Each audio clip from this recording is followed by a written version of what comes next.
मत्ती की अंजील 22 बाब 41 आयत से 46 आयत तक, सफ़ा नंबर 26 और 27। मसीह माऊद के बारे में सवाल। और जब फरीसी जमा हुए तो यीशु ने उनसे ये पूछा कि तुम मसीह के हक में क्या समझते हो, वो किसका बेटा है? उन्होंने उससे कहा, दाऊद का।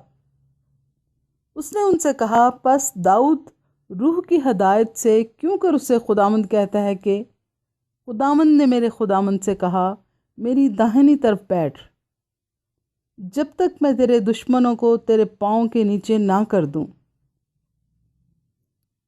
बस जब दाऊद उसको खुदावंद कहता है तो वो उसका बेटा क्यों कर ठहरा?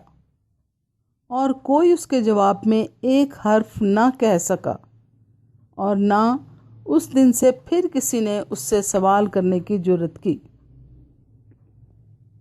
कलाम मुक़द्दस के पढ़े और सुने जाने पर खुदा की बरकत हो। आमीन।